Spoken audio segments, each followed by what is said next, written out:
Venemaal hakkab siiski kasvama mäss Vladimir Putini vastu, nõudes sõja lõpetamist Ukraina vastu, vastasel juhul ootab Venemaad sotsiaalne plahvatus, millega Kreml hakkama ei saa. Venemaa riigiduumas juhtus see, mis veel aasta tagasi tundus võimatu. Vladimir Putin seisis silmitsi haruldase avaliku nõudmisega riigiduumalt esitada reaalne plaan sõja lõpetamiseks Ukraina vastu. See tähendab, et riigiduuma nõudis, et Putin selgitaks, kuidas see sõda üldse lõpeb. Näita meile plaani, kuhu me üldse liigume. Sest need avaldused denatsifitseerimisest, demilitariseerimisest, natsidest ja nii edasi, no see on täielik jama. Isegi pesemata venelased on hakanud sellest aru saama. Riigiduuma tribüünilt kõlas fraas, mille eest oleks veel hiljuti Venemaal kriminaalasja saanud. Riik seisab sotsiaalse plahvatuse äärel. Rahvale tuleb näidata selget plaani sõja lõpetamiseks, sest keegi ei saa aru. Kuhu viib Vladimir Putin Venemaa? Just selliseid küsimusi hakati riigiduuma tribüünilt esitama. Vaatame lähemalt. Minu nimi on Aleksei Petši. Enne kui alustame, palun tellige kanal, pange like ja kirjutage ükskõik milline kommentaar. Täna nõudis Venemaa Föderatsiooni riigiduumas kommunistliku partei saadik Vjatšeslav Marhaev avalikult Vladimir Putinilt reaalse plaani esitamist sõja lõpetamiseks Ukraina vastu. Oma kõnes loetles ta kõik selle, mis Venemaad seespoolt hävitab. Korruptsiooniskandaalid, oligarhia, kõige aktiivsema ja paljunemisvõimelisema elanikkonna osa kaotuse, nagu ta ise väljendus. No mõeldakse neid vene soldateid, kes sõdisid Ukraina vastu. Läksid mingil põhjusel sõtta, surid lõpuks pühal Ukraina maal ja nende säilmed on siiani seal, lagunevad. Kedagi need ei huvita. Siin ütleb KPRFi saadik, et see oli kõige aktiivsem ja paljunemisvõimelisem osa elanikkonnast, mille Venemaa kaotas. Tegelikult pole kahju. Nii et Россия потеряла. Ja ütleb, et Ukraina droonirünnakutega on tohutu probleem ning ei tasu teeselda, nagu oleks kõik korras. Ja siis ütles see KPRFi saadik kõige olulisema, tsiteerin. Illusioonide aeg on läbi, riik on sotsiaalse plahvatuse äärel. Ja lisas, et süü selle eest lasub just juurdunud valitseval võimul, Vladimir Putini režiimil. Kui olukord ei muutu, ütleb ta, muutuvad sotsiaalsed rahutused ja kaos vaid tõenäolisemaks. Ning lääs kasutab seda paratamatult ära. Ja Markaev ei ole siin üksi. Asi on selles, et ta lihtsalt täiendab nende avaliku elu tegelaste nimekirja, kes ametlikus Putini liinist eemalduvad.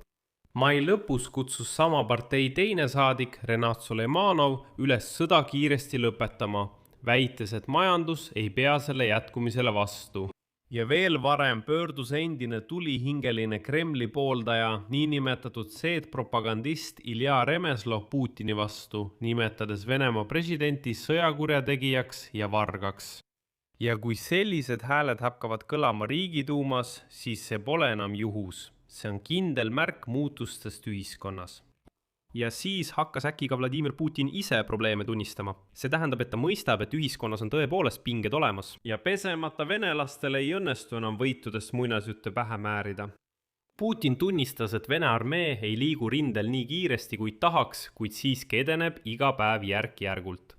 Edasi tsitaat kiilakast haisvast kääbusest Vladimir Putinist. Meil tuleb kõik välja. Me ei liigu nii kiiresti kui tahaksime, kuid siiski liigume iga päev edasi. Võtame järk-järgult oma territooriumid kontrolli alla. Nii see ka jääb. Me saavutame selle. Selles ei tohiks kellelgi olla kahtlust. Tähendab, ta ütleb, et kahtlusi ei tohiks olla. Ja veel mitusada Vene Ivannit sureb sõjas Ukraina vastu. Ja võib-olla jõuame kuhugi välja. Aga nagu näeme, on kahtlused olemas. Aga siin tekib küsimus, miks Putini režiimi vundament praguneb? Kus sellised hääled tulevad? Esiteks sellepärast, et Venemaa Föderatsiooni majandus läheb sööstlangusesse. Majanduskasv on praktiliselt peatunud, inflatsioon püsib kõrgel ning Ukraina rünnakud naftatöötlemistehaste ja terminalide vastu on tõsiselt kärpinud Moskva eelarvet. Asi on selles, et ametlike andmete kohaselt on nafta tootmine langenud 16 aasta madalaimale tasemele. Sõjaliste kulutuste numbrid näevad hirmutavad välja isegi Kremli enda jaoks. 2026 aasta alguses kasvasid sõjalised kulutused aastaga üle 30% ja ulatusid 46%-ni kõigist eelarvekuludest. Ja võrreldes Venemaa Föderatsiooni eelarvetuludega on pilt veelgi karmim. Jaanuarist märtsini olid sõjalised kulutused võrdväärsed 2/3 Venemaa eelarvetuludest. See tähendab, et sisuliselt iga teine rubla föderaaleelarvest läheb sõja peale. Mõelge sellele, 2/3 eelarvetuludest läheb sõja peale. 2/3. See ei ole 30%, see on 2/3. Aga paanikasignaalid tulevad juba otse finantssüsteemi tipust. Sõltumatud Venemaa kanalid väidavad allikatele viidates, et Venemaa Föderatsiooni keskpanga juht Elvira Nabiullina esitas Putinile ultimaatumi. Nabiullina Поставила Путину ультиматум. täidab oma ametiaja lõpuni ainult siis, kui Kreml ei sulge piire ega kehtesta sõjaseisukorda. Nimelt, kui see juhtub, siis ootab majandus täielik kokkuvarisemine ja tema ei taha selles osaleda. Kanalilt võime selgitada saadud andmetel kavatseb Nabiullina väidetavalt peagi lahkuda. Ja sel nädalal jätsid tema ja tema asetäitjad üldse vahele koosoleku Putini ja ministritega intressimäärade teemal. Ja nagu te aru saate, kui keskpanga juht distantseerub riigi esimesest isikust ehk Vladimir Putinist, siis see ei ole tehniline vaidlus. See on päris poliitika. See tähendab, et ta saab aru, et kõik läheb lihtsalt põhja. Ja ta üritab sellel tuppuvalt laevalt põgeneda, kuid teda ei lasta minna. Ja langevad ka peamised reitingud. Riiklik VT-Siom lõpetab sel nädalal Putini avaliku usaldusreitingu avaldamise, sest see langes täiemahulise sõja algusest saadik madalaimale tasemele. Aprilli alguses nimetasid vaid 29,5% venelastest president Vladimir Putinit nende poliitikute seas, keda nad usaldavad. Pärast seda lõpetati küsitluste avaldamine salapäraselt. Ja siis küsitakse, milleks teil seda vaja on? Kujutage ette, lihtsalt venelastele öeldakse, me ei hakka võitlema sellega, et reitingud langevad. Milleks? Milleks Putinil midagi teha pesemata venelaste heaks? Lihtsalt võtame need reitingud ära ja kõik. Mis vahet sel on, kui paljud seal usaldavad või ei usalda Putinit? See on ju Venemaa, see on metsik kari, mis vahet sel on? No mis siis? Oletame, et 90 venelast ütleb, et ei usalda Putinit. Kas nad teevad midagi? Ei, nad ei tee midagi. Neid saadetakse lihtsalt edasi sõtta surema ja kõik. Selline ongi kogu Venemaa. Ja siin astubki lavale Ukraina luure oma trumbiga. Volodõmõr Zelenskõi teatas täna, et Ukraina eriteenistused said juurdepääsu salajastele dokumentidele, mis jõuavad otse Vladimir Putini lauale. Jutt käib just nimelt Kremli juhi reitingust ja venelaste rahulolematusest tema tegevusega. Volodõmõr Zelenskõi sõnastas selle nii. Vladimir Putinile tuuakse harva täiesti tõepärast ilustamata infot, kuid isegi see, mida ta saab, võimaldab teha teatud järeldusi. Ja see järeldus on Kremli jaoks hirmutav. Niinimetatud venelaste rahulolematuse prognoosnäitajad kasvavad järjekindlalt. Ja Putin harjutatakse juba praegu mõttega, et seda kasvu ei õnnestu peatada. Ja see ei jõua platoole. Kuni septembrini, mil Venemaal on planeeritud parlamendivalimised. Luureteenistused teatavad ka märkimisväärsest protestimeeleolude kasvust piirkondades. Ja siit tulebki kõige kõvem avaldus Zelenskilt. Võib-olla tuleb rahuleping sõlmida juba mitte Vladimir Putiniga. Kas sõda ise muutub selle juures? Näiteks The Times kirjutab, et jah, muutub. Murrang on märgata, kuigi teatud reservatsioonidega. Kiievi optimismi aluseks on hinnang. Hinnang, et Ukraina tapab või jäädavalt rivist välja rohkem sõdureid, kui Venemaa jõuab värvata. Ukraina sõjaväeluure hindab vastase kaotusi umbes 30 000 kuus. Surve on suur ja mõne kuu pärast võivad Venemaa kaotused tõesti ületada uute ajateenijate arvu. Kuid seda on veel vara nimetada pöördepunktiks. Lahinguväljal domineerivad nüüd FPV-droonid. Ukraina on kahekordistanud oma droonide tootmise eesmargi. Ja Starlinki väljalülitamine Venemaa jaoks andis Kiievile ainulaadse eelise. 50–200 kilomeetrit tsoonis, see tähendab just neid keskmise ulatusega lööke. Aga siin ongi see peamine paradoks, mis ikkagi ei lase löögastuda. Vaatamata sellele nurinale riigiduumas, langevale reitingule ja mässavale keskpangale, Vladimir Putin kurssi ei muuda. 12. juunil allkirjastas Vladimir Putin ukaasi armee suurendamise kohta peaaegu 10 000 inimese võrra. See on juba teine selline Venemaa armee laiendamine viimase 4 kuu jooksul. Avalik arvamus, nagu juba ammu selge, ei mõjuta teda kuidagi. Ta on näidanud valmisolekut ohverdada lihtsalt 100 000 Vene sõdureid. Ja tal on neist täiesti ükskõik, nagu ma ütlesin. No venelased on rahulolematud ja siis mitte midagi. A Ukraina tunneb hetke ära ja läheb seepärast vabanki. ja väljaande Politiku andmetel palub Kiiev liitlastelt täiendavalt $20 miljardit, et seda eelist kindlustada. Ukraina ametnik on oma sõnastuses äärmiselt otsekohene. Venemaa põleb. Sõna otseses mõttes põleb ja Kiiev tahab, et ta põleks veelgi tugevamalt, aga selleks on vaja rahastust. Selleks, et kõik need droonid ja raketid, mis lendavad üle Venemaa, neid oleks 10 kordi rohkem. Et Venemaa lihtsalt leegitseks. Nii et jah, mäss riigiduumas on reaalne. Sotsiaalse plahvatuse piirist räägitakse juba avalikult. Venemaal on see oluline.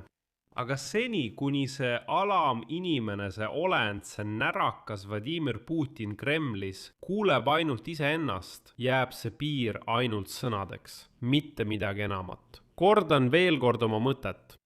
Isegi kui 90% venelastest oleks rahulolematud, ei tee see kari midagi. Loota, et venelased hakkavad mässama või tulevad protestidele, on täielik jama. Ma mäletan täiemahulise sõja algust ja Ukrainas paljud lootsid seda. Isegi president Volodõmõr Zelenski pöördus venelaste poole. Ta suhtles Vene ajakirjanikega, küsides, et mida te ometi teete? Te ju saate aru, millega see kõik lõpeb ja nii edasi ja nii edasi. See ei mõjunud kuidagi. Venelased kas põgenevad sellest riigist või toetavad Vladimir Putini režiimi. Ja lisan veel paar oma mõtet. Hiljuti sattusin ma peale ühele konkreetsele kommentaarile venelastelt, kes elavad välismaal. Ja nad ütlevad, et kuidas me peaksime ukrainlastega dialoogi pidama. Kuidas me peaksime suhtlema ukrainlastega välismaal. Nagu me ju ei valinud seda sõda. Vaadake, ma põgenesin Venemaalt kohe, kui sõda algas. Ma põgenesin Venemaalt ja elan mitte Venemaal. Seetõttu ma ei ole ju putinist. Mul pole sellega üldse mingit pistmist. See pole minu sõda. See on kõik täielik jama. Selle peale tekib mulle esimene küsimus. Miks ja milleks venelased nii väga tahavad välismaal ukrainlastega suhelda? Milleks? Teid on objektiivselt rohkem, lihtsalt arvuliselt rohkem, isegi nagu näete oma muinasjutus. Skorlupi, ärge tülitage ukrainlasi. Aastaid on need venelased rääkinud, et me oleme vennad, et me oleme sõbrad. Jätke meid rahule, lihtsalt jätke meid rahule. Lihtsalt jätke ukrainlased rahule ja kõik. Meil ei ole vaja teie sõprust. Meil ei ole teilt midagi vaja. Teine asi on see, kui venelased ütlevad, et meie ei valinud seda sõda. Kuulake, 20 aastat enne täiemahulist sõda valisite te Vladimir Putini. Pärast 2014 aastat ei mõista keegi teist hukka. Keegi ei mõistnud hukka Krimmi hõivamist. Ei mõistnud hukka veresauna Donbassis, mille venelased korraldasid, saates sinna venelasi sõdima Ukraina vastu. Keegi teist ei nõudnud Vladimir Putinilt protestidel, et ta jätaks Ukraina rahule. Keegi ei teinud midagi selle sõja ärahoidmiseks. Ja Venemaalt põgenesite te täiemahulise sõja alguses lihtsalt selleks, et oma nahka päästa. Et päästa oma tagumikku, mitte midagi enamat. Üldsegi mitte midagi enamat. Kui teile oleks antud garantii, et te saate Venemaal rahulikult elada, teid ei mobiliseerita, teid ei trahvita, teid ei puututa, keegi poleks kuhugi põgenenud, seega pole vaja. See kõik on täielik vale, mida venelased välismaal üritavad levitada ja ukrainlasi lollitada. Ja need, kes on lahkunud, ütlevad, et nemad on ju head, et nemad pole sellised. Putin on olnud võimul 26 aastat. Kas te siis 26 aastat pole seda valinud või mis? Kirjutage oma arvamus, oma mõtted selle saate all kommentaaridesse. Ja ukrainlased, ma tean, et venelased kahjuks, minu suureks kahjuks, pesemata venelased, ronivad ikkagi ja vaatavad neid saateid. Mul on teile küsimus. Milleks? Mida te siin tahate? Minu nõuanne teile. Pakkige oma asjad kokku ja minge siit minema.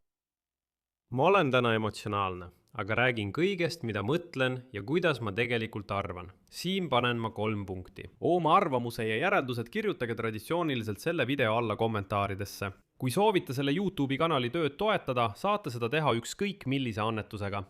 Lingid ja rekvisiidid leiate selle video kirjeldusest, sealhulgas Buy Me a Coffee ja Patreon. Seal on isegi lingid krüptorahakottidele, pangarekvisiidid. Üldiselt valige see, mis teile kõige mugavam on. Olen tänulik igasuguse toetuse eest. Sellega on kõik, hoidke end ja kõike head.